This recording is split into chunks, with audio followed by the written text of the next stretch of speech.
Reason why India lose that pink ball test match in LED. तो बात करते हैं पहले से। इंडिया ने टॉस जीतकर पहले की बल्लेबाजी। तो बल्लेबाजी के दौरान इंडिया ने सिर्फ 180 रन बनाए। तो पिंक बॉल का टेस्ट मैच होता है, उसमें एक सिंपल सा लॉजिक होता है कि वो गेंद 40-50 ओवर तक सीम करती है, यानी कि वो पिच से टप्पा खाकर वो मूवमेंट करेगी, अंदर ही बाहर होगी। तो ऑस्ट्रेलिया ने उस चीज का पूरा फायदा उठाया, पूरा का पूरा। मतलब समझ रहे हो, ऐसा कुछ रीजन नहीं है कि सिर्फ इंडियन नाइट में बल्लेबाजी की इसलिए ज्यादा गेंद स्विंग होती है नाइट में पिंक बॉल में।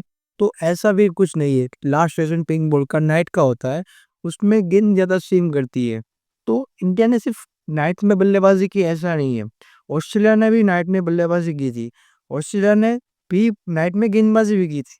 ऑस्ट्रेलिया इंडिया ने भी बैटिंग की थी, इंडिया ने गेंदबाजी भी की थी। ऐसा कुछ नहीं है कि सिर्फ ऑस्ट्रेलिया का ही गेंदबाजी हुई, हमारे वक्त कंडीशन इतनी खराब हो गई थी, उनकी वक्त कंडीशन बहुत अच्छी थी, ऐसा नहीं है।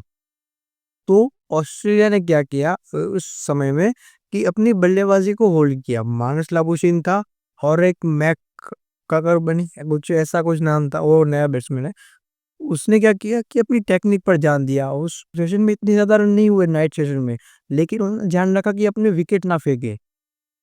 वो बहुत बड़ी बड़ी चीज थी, क्योंकि उस बार वो विकेट नहीं गई तो दिन के 2 सेशन ऑस्ट्रेलिया ने बल्लेबाजी की।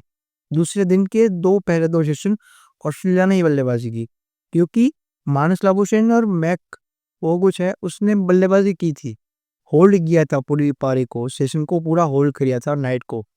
और इंडिया ने ऐसा होने ही नहीं दिया। इंडिया ने गेंद पे 50 ओवर भी नहीं खेले थे। समझ रहे हो, मतलब इंडिया से 50 ओवर दोनों इनिंग में भी नहीं, एक भी इनिंग में क्रॉस नहीं हुए थे। पहले में भी कुछ 44 ओवर खेले थे, दूसरे में भी कुछ करीबन 40-50-40 ओवर ही खेले थे इंडिया ने। इंडियन बल्लेबाज थोड़ा ज्यादा जल्दी कर रहे थे अपने शॉट्स में। हाँ, पॉजिटिव खेलना चाहिए ऐसा कुछ नहीं, लेकिन पिंक बॉल से थोड़ा ध्यान रखना पड़ता है, क्योंकि वो सीम करता है, लेट सीम भी करता है। ऑस्ट्रेलिया में इतनी ज्यादा सीम मूवमेंट होती नहीं है, लेकिन पिंक बॉल में होती है। इसलिए अगर बल्लेबाज थोड़ा सा संभल कर, थोड़ा सा होल्ड करके खेलते, तो कुछ बात अलग हो सकती थी। तो अब बात करते हैं गेंदबाजी में। गेंदबाजी में जसप्रीत बुमराह के अलावा किसी भी और फास्ट गेंदबाज ने ऑस्ट्रेलियन के नाक में दम नहीं किया था, वो बात बहुत ही ज्यादा क्लियर है। क्योंकि हर्षित राणा और मोहम्मद सिराज, वो दोनों एज अ सपोर्टर का रोल अदा कर रहे थे, जबकि जसप्रीत बुमराह के साथ खेलना, साथ उनका साथ देना था। उन्हें सिर्फ सपोर्ट बैक से सपोर्ट करना था, लेकिन वो भी उनसे नहीं ठीक से हो रहा था। जसप्रीत बुमराह के साथ अच्छा कि वो उनको उतनी ज्यादा रन नहीं दे रहे थे और कितनी खतरनाक गेंदबाज भी कर रहे थे। लेकिन प्रॉब्लम थी मोहम्मद सिराज और हर्षित राणा के बीच। उन दोनों ने बहुत ज्यादा रन लुटाए। और बात करते हैं हर्षित राणा की, वो है बॉलिंग ऑलराउंडर।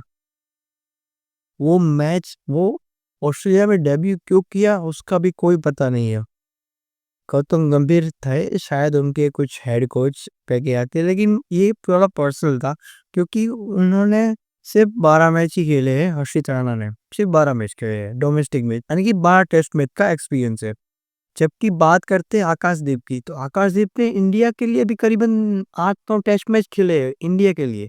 वो न्यूजीलैंड की सीरीज तक अपने इंडिया के थर्ड बॉलर थे, थर्ड पेसर थे। वो बैंगलोर में मैच भी खेले थे, जब सीमिंग कंडीशन दी हुई थी तब मैच भी खेले थे। लेकिन अचानक ऑस्ट्रेलिया में आप इंडियन टीम पे आई, तो आकाशदीप को बिठा दिया और उसकी जगह हर्षित राणा को खिलाया। पहले मैच पे तो अच्छी बॉलिंग की थी, प्रॉब्लम नहीं आई थी, लेकिन दूसरे मैच में दोनों इनिंग में विकेट लेस और दोनों इनिंग में 0-0 रन, क्योंकि वो बॉलिंग ऑलराउंडर है। समझ लो, ऑलराउंडर यानी कि वो थोड़ा बल्ला चला सकते हैं। ऐसा कि ऐसे भी कंडीशन नहीं थी कि सिर्फ बल्लेबाजी ना हो सके, कुछ भी रन ना हो, ऐसी कंडीशन नहीं थी। नीतीश कुमार रेड्डी ने दिखाया था कि बल्लेबाजी हो सकती है। ऐसा नहीं है कि सिर्फ वहां पर सिर्फ हम कोई रन ही ना, अनलेवल गेंद आती है, लेकिन उससे पहले तो कुछ रन हो सकते थे हर्षित राणा की तरफ से। और एक और रीजन है भाई, शमी भाई आपके बिना भाई कुछ यहाँ पर हो नहीं रहा इंडियन गेंदबाजी से। पेसर को पता नहीं, वो अटैक थोड़ा सा फीका सा लग रहा है। ऑस्ट्रेलिया की गेंदबाजी देखे, मिचेल स्टार, बोलेंड आता है, हेजल उड़ाता है।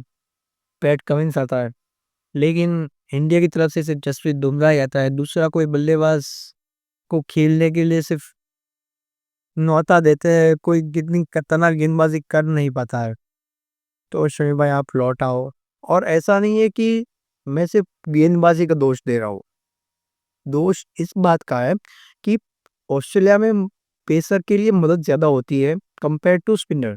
अगर इंडिया में मैच होता है तो ऐसा चांस नहीं, ऐसा कोई इतना ज़्यादा ना बात नहीं हो सकती है पेसर के बारे में, क्योंकि पेसर की इंडिया में से 10-15 ओवर ही होती है।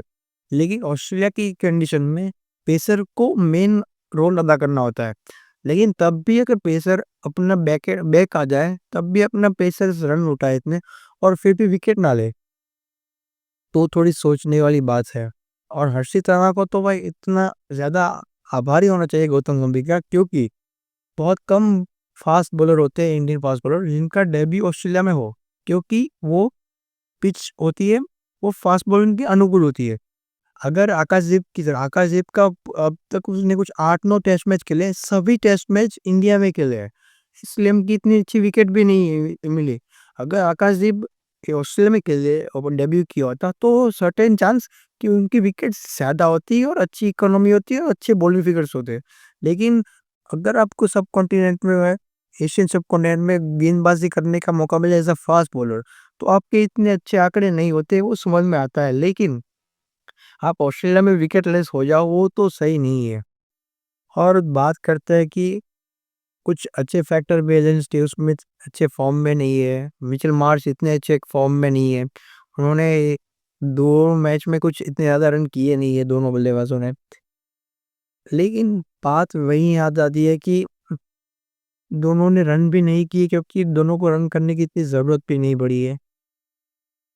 मानस लाबुशेन के ऊपर जो सवाल थे कि वो रन नहीं कर रहे, लेकिन उन्होंने भी रन करके बहुत दिखा दिया एडिलेड में कि वो भी रन कर सकते हैं।